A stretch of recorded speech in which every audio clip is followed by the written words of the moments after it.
யோ பெரியவரே, இந்த மருந்தை நல்லா குலுக்கிட்டு சாப்பிடு. சாப்பிட்டதுக்கு அப்புறம் குலுக்காத. ஏய் கூமாச்சி, கையில என்ன கத்தியா? நீ பெரிய வாழ்வீரன் நினைப்பா? நீ வச்சிருக்கிறதையும் விளக்குமாறு கீழே குனிஞ்சு கூட்டுறா. உனக்கு தான் உடம்பு வளையாதே. 8 இட்லிக்கு 80 இட்லி திங்கிற. இங்க வா. என்ன கண்ணு சிகப்பா இருக்கு, வாழைக்காய்க்கு புகையடிச்ச மாதிரி. ராத்திரி எல்லாம் என்னடா பண்ண? 2வது ஷோக்கு போனேன். 2வது ஷோ கூட்டுறா. பாத்தீங்களா இந்த கோயந்தனே? இதே ஆஸ்பத்திரியில என்னோட கூட்டுற வேலை பார்த்தாரு. ஒரு அரசியல்வாதி ரெக்கமெண்டேஷன்ல கம்பவுண்டர் ஐ என்னையவே மிரட்டிட்டு போறாரு. பாத்தீங்களா? ஏப்பா, இத முன்னாடியே சொல்லி இருந்தீங்கன்னா நாங்க இங்க மாட்டி இருக்க மாட்டோம். மாத்திட்டாலும் பொழைச்சிரியாக்கா? அடப்பாவிகளா, படிக்காமல கம்பவுண்டர் வேலைக்கு வந்திருக்கிறான். புரியாம ஏதாவது மருந்த மாத்தி கொடுத்துற போறான். ஐயா, நாமெல்லாம் இங்க வந்து சேர்ந்துட்டோம்ல. தளபதி நல்லா இருந்தா தான் திரும்பி போய் சேர முடியும். இந்த மாத்திர. ஏப்பா, நீ படிக்காமலேயே அரசியல்வாதி ரெக்கமெண்டேஷன்ல கம்பவுண்டர் வந்துட்டியாமே? யாரையா சொன்னது? கூட்டுறானே கோமாச்சி, அவன் தான் சொன்னான். அந்த நாள் முதல் இந்த நாள். அந்த தீராத நோயாளிகிட்ட என்னடா சொன்ன? என்ன சொன்னேன்? நான் ரெக்கமெண்டேஷன்ல கம்பவுண்டர் ஆயிட்டேன்னு. உன்னை நான் ஆக வேண்டாம்னு சொன்னாடா? எவன் ரெக்கமெண்டேஷன்ல கம்பவுண்டர் ஆனே?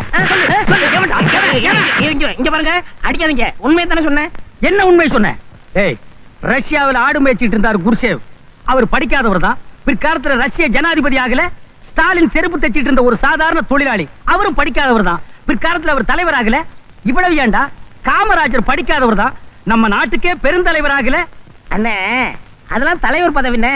அதுக்கு படிப்பு தேவையில்லை, பொது தொண்டு தான் தேவை. இது மருந்து விஷயம். ஏதாவது மாத்தி கொடுத்துட்ட செத்து போயிருவாங்கண்ணே. ஏய், இந்த ஹாஸ்பிட்டல்ல சர்டிபிகேட் வாங்குறவங்க மட்டும்தான் வேலை பார்க்கணும்னா நோயாளிங்க மட்டும்தான் இருப்பாங்க. இனிமே எவங்கிட்டயாவது நான் படிக்காதவன்னு சொன்னேன், உன்னை கொன்னு விடுவேன். கொன்னே விடுவேன். அடிச்சுட்டா போற. என்னடா சொன்ன? சும்மா பேசி பார்த்தனே. உன்னை பழிக்கு பழி வாங்கல. என் பேர் கூமாச்சி இல்ல. லாட்டரி சீட்டு விழுந்துருச்சு. லாட்டரி சீட்டு விழுந்துருச்சு. கூமாச்சி சீட்டு விழுந்துருச்சு. லாட்டரி சீட்டு விழுந்துருச்சா? ஆமா. நானும் எத்தனையோ தடவை வாங்குறேன். எனக்கு விழல, உனக்கு விழுதுன்னா அது உன் அதிர்ஷ்டம். இங்க பாரு, பணத்தை என்ன பண்றது, எப்படி செலவு பண்றது, எந்த பேங்க்ல டெபாசிட் பண்ற ஐடியா எல்லாம் நான் சொல்றேன். வேற யாருகிட்டயும் நீ கேட்காத. என்ன கொஞ்சம் பேச விடுறீங்களா? நீயும் நானும் ஆரம்ப காலத்துல இருந்து ஒன்னா இருக்கிற ஃப்ரெண்டுங்க. பணம் வந்துருச்சுங்கிற ஒரே காரணத்துக்காக இன்னைக்கு நீ என்ன பிரிஞ்சிட கூடாது. அந்த பணத்தை எப்படி செலவு பண்ணும் அப்படிங்கிற வழி நான் சொல்றேன். இந்த பாரு, தவறி போய் அந்த சாராய கேஸ் கிட்ட கொடுத்துறாத, குடிச்சே தீத்துருவான். அந்த லாட்டரி டிக்கெட் கொடு. அண்ணே, லாட்டரி சீட்டு வாங்கி பையில வச்சிருந்தேன், அது கீழே விழுந்து போச்சுண்ணே. பையில வச்சிருந்து கீழே விழுந்து போச்சா? கீழே விழுந்தா விழுந்த இடத்துலயே தேடணும்ல. ஏன்டா ரோடெல்லாம் கத்திட்டு வர்றீங்க? ஏன்டா எங்களுக்கு எல்லாம் டென்ஷன் கொடுக்குறீங்க? அடிச்சீங்க, கடிச்சிருவேன்.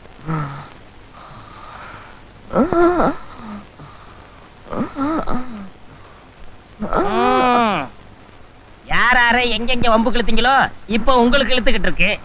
நீங்களும் காலையில இருந்து திங்கலாம்னு முயற்சி பண்றீங்க, முடியல. இத கொண்டு போய் நாய்க்கு போட்டுட்டுங்களா? அம்பா, போடுற நல்ல நாயா பார்த்து பாடுப்பா. அதாவது நன்றியோட இருக்கும்.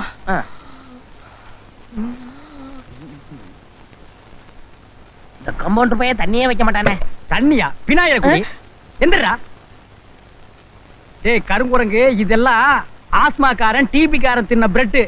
நோய் கிருமிகள் 100 இருக்கு. ஓ உடம்புலயும் ஒட்டிக்கு. எனக்கு இருக்கிற பசிக்கு எதிர்ப்பு சக்தி 150 இருக்குது. அது சரி, மனுஷனுக்கெல்லாம் அந்த வியாதி எல்லாம் வரும், எருமைக்கு வருமா? அண்ணே, எருமை பேசாதீங்க. பின்ன பண்ணின்னு சொல்லவா? எல்லாம் பேசாதீங்க. பின்ன நாயின்னு சொல்லவா? இவங்க அடிக்காதீங்க, அடிக்காதீங்க.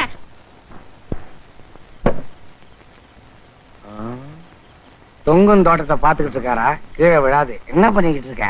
சாராய ஆராய்ச்சி. அப்படின்னா சொன்னா உனக்கு புரியாது. கொஞ்சம் புரியுற மாதிரி தான் சொல்ல. குடிக்காமலே போதை ஏறுறது எப்படின்னு யோசனை பண்ணிக்கிட்டு இருக்கேன். கம்ப்யூட்டர் மூலையை வச்சுக்கிட்டு நீ இங்க உட்காந்துக்கிட்டு இருக்க. என் தங்கச்சிக்கு உன்ன மாதிரி மாப்பிள்ளையை தேடிக்கிட்டு நான் ஊரெல்லாம் அலைஞ்சுக்கிட்டு இருக்கேன். மாப்பிள்ளை, வா மாப்பிள்ளை.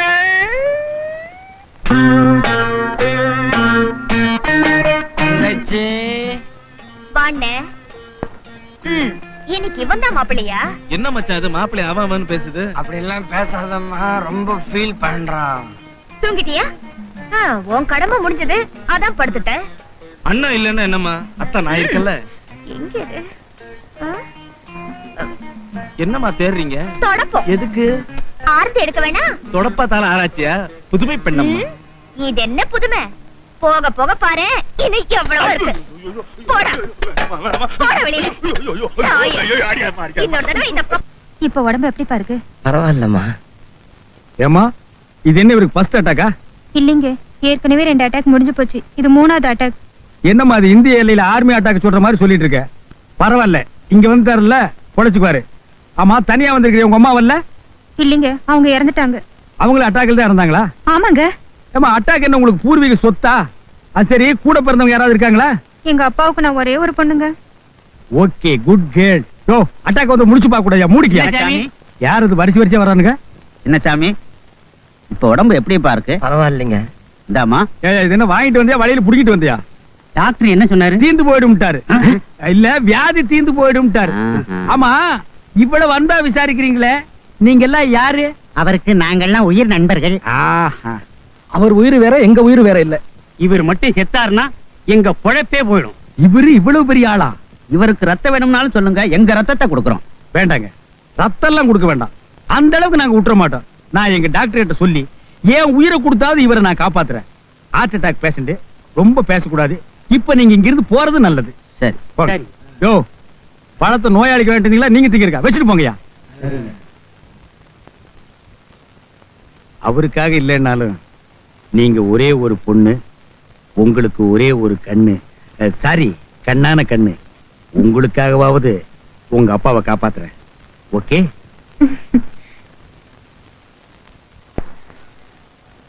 இந்த பலாட்ரி ஹரியானாவில் 3 சீரியல் கொடு, தமிழக அரசுல 3 சீரியல் கொடு. சார், எங்கிட்ட மத்திய பிரதேஷ், பூட்டான், கர்நாடகா எல்லாம் இருக்கு சார். எல்லா சீரியலுமே உங்ககிட்டயே வாங்க முடியாதுப்பா.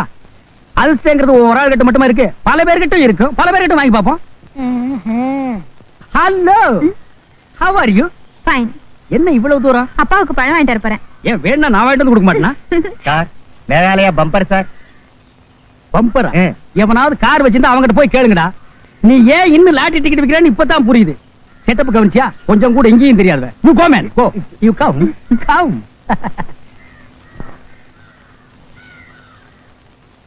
ஏம்பா பிளம்ஸ் ஒரு டஜன் கொடு. சரிங்க. அப்பாவுக்கு பிளம்ஸ் அப்படியே கொடுக்காம அம்மியில வச்சு அரைச்சு ஜூஸா கொடுங்க. அப்பா வாழைப்பழம் சாப்பிடுவார்ல? ஓ, நல்லா சாப்பிடுவாரு. அது ஒரு டஜன் கொடுப்பா. ஏம்பா இந்த யானை மட்டமா இருக்குது என்ன? பப்பாளி பழங்க. இதுல ஒண்ணு கொடு. இது யாருங்க சாப்பிடுறது? நான் சாப்பிடுவேங்க. ஓ, நீங்க சாப்பிடுவீங்களா? இந்த என்னங்க இது நீங்க குடுக்குறீங்க? ஏ நான் கொடுத்தா செல்லாதுங்களா? அதுக்கு இல்லைங்க, நீங்க வந்து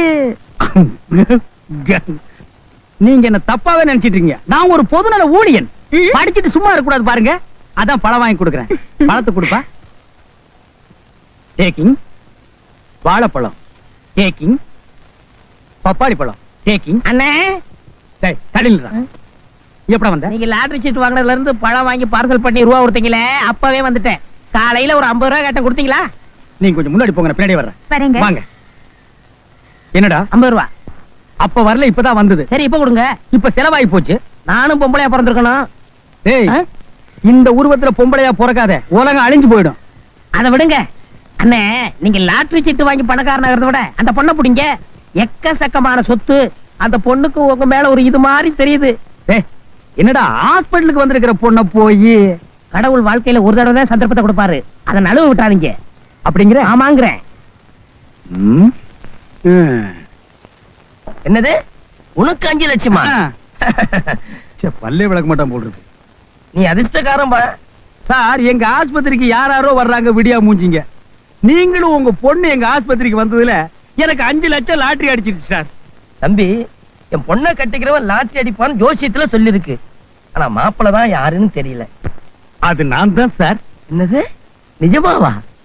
ஆமாப்பா, நாங்க ஒருத்தர் விரும்புறோம். மனசு ஒன்னா சேர்ந்து போச்சு.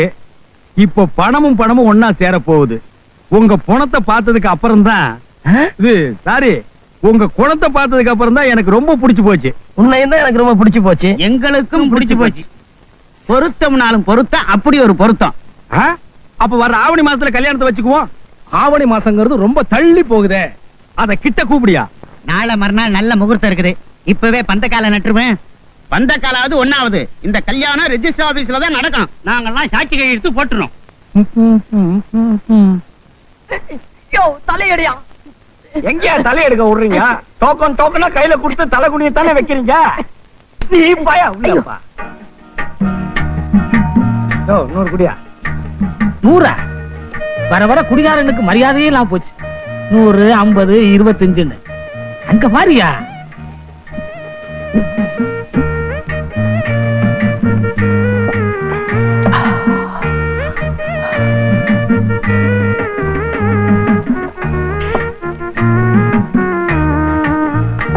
யோ ஒரு ஃபுல் தூள்.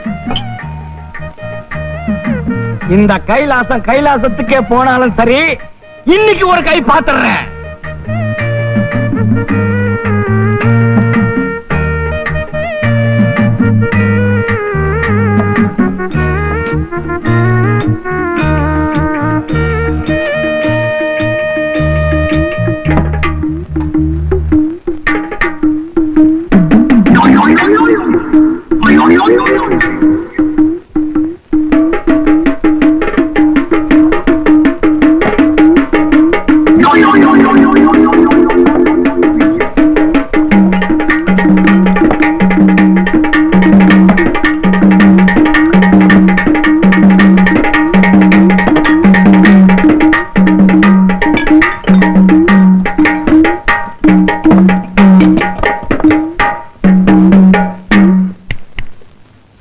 இன்னொரு ஃபுல். குடிக்கிறதுலயே நான் தான் மன்னன்னு நினைச்சுக்கிட்டு இருந்தேன். நீ சக்கரவர்த்தியா இருக்கியே. உனக்கு யாருப்பா இந்த வித்தையை கற்றுக் கொடுத்தது? கொஞ்சம் பகர். ஒரு பொண்ணு. பொண்ண உனக்கு கல்யாணம் ஆயிடுச்சா? ஆகியிருந்தா நான் ஏன் குடிக்கிறேன்? என்னது, இப்படி ஒரு சாதனையாளனுக்கு அப்படி ஒரு வேதனையா? மாப்பிள நீ என் கூட வர்ற. நாளைக்கே உனக்கும் என் தங்கச்சிக்கும் கல்யாணம். பூட்டான்ல எனக்கு இருந்த லாட்டரி டிக்கெட்டை இப்பதான் பேங்க்ல கட்டிட்டு வந்தேன். அத பணமா பார்க்காம போனமா போயிட்டீங்களே மாமா. இவர்தாம்மா. அப்புறம் டைம் ஆயிருச்சு. மாமாவோட பாடி நார ஆரம்பிச்சிருச்சு. எடுத்துடலாங்களா? எப்படிப்பா எடுக்கிறது? முன்னாடி 2 பேரு பின்னாடி 2 பேர் எடுக்கிறதாங்க வழக்கம். எடுக்கலாம். எங்களுக்கு கொடுக்க வேண்டிய கடனை கொடுத்துட்டு அப்புறம் எடுக்கலாம். என்ன கடனா? எனக்கு 1,50,000 ரூபாய் கொடுக்கணும். எனக்கு 1 லட்சம் ரூபாய் வரணும். எனக்கு 1.5 லட்சம் ரூபாய் பாக்கி. எனக்கு வட்டியே வேண்டாம். அசல் 1 லட்சம் வந்தா போதும். 5 லட்சத்துக்கு கணக்கு கரெக்டா தான் வச்சிருக்கீங்க. நான் லாட்டரி சீட்டு வாங்கினேன், அதுக்கு எவன் காசு கொடுக்கறது? அவர் எங்களுக்கு எழுதி கொடுத்திருக்கிற ஒவ்வொரு கடன் பத்திரத்திலையும் கடனை நான் கொடுக்க முடியாட்டாலும் எனக்கு வரக்கூடிய மருமகன் கொடுப்பாருன்னு எழுதி கொடுத்திருக்காரு. தரலன்னா என்ன செய்வீங்க? சட்டப்படி நடவடிக்கை எடுப்போம். ஹரியானா இன்றே கடைசி, ஆந்திர பிரதேஷ் இன்றே கடைசி, மகாராஷ்டிரா இன்றே கடைசி, பஞ்சாப் இன்றே கடைசி. எனக்கு அடிச்ச பூட்டான் லாட்டரி நேத்தோடு கடைசி. வாங்குங்க சார் லாட்டரி, அடிங்க சார் லாட்டரி, வாங்குங்க சார் லாட்டரி டிக்கெட். உங்க அதிர்ஷ்டத்தை பரிசோதனை பண்ணுங்க. ஏன் அதிர்ஷ்டம் தான் கட்டின பொண்டாட்டியால வீணா போச்சு. அடி பாவி, பூட்டான் லாட்டரியில கிடைச்சா இப்ப நான் சொன்ன ஊரையெல்லாம் சொந்தமா ஒரு கார் வாங்கி சுத்தி பார்க்கலாம்னு நினைச்சேன். இப்ப அந்தந்த மாகாண லாட்டரி டிக்கெட்டை தெரு தெருவா விக்க வச்சுட்டியாடி. பூட்டான்ல கிடைச்சதை வச்சு உங்க அப்பன் கடனை கட்டி போட்டு அவன் பூட்டான். எனக்கு 5 லட்சம் விழுந்துச்சுன்னு சொன்ன உடனே ஆஹா, உங்க அப்பன் சிரிச்சானே ஒரு சிரிப்பு. புன்னகை மன்னன், பூவிழி கண்ணன். சும்மா எங்க அப்பாவை திட்டாதீங்க. பின்ன உங்க அப்பனை டிக்கெட் போட்டாடி திட்ட முடியும்? இங்கேயும் திட்டுவேன், உங்க அப்பனை புதைச்ச இடத்துலயும் திட்டுவேன். நானும் உங்களை காதலிச்சேன், நானும் உங்களை கல்யாணம் பண்ணிக்கிறேன்னு சொன்னேன். நீங்களா தானே என்ன பார்த்து மயங்கினீங்க. ஆமா, நீ பெரிய ட்ரிப்ளெக்ஸ் ரம்மு. உன்னை பார்த்தோன்னு நாங்க மயங்கிட்ட போடி கடங்கார போய் மகள. சரி, கடனை சொல்ல வேண்டாம். அவன் எப்ப சாகரனாவது என்கிட்ட சொல்லிக்கலாம்ல. பூட்டான் லாட்டரி சீட்டு கொடு. அண்ணா நீங்களா? உங்களுக்கா இந்த கதி?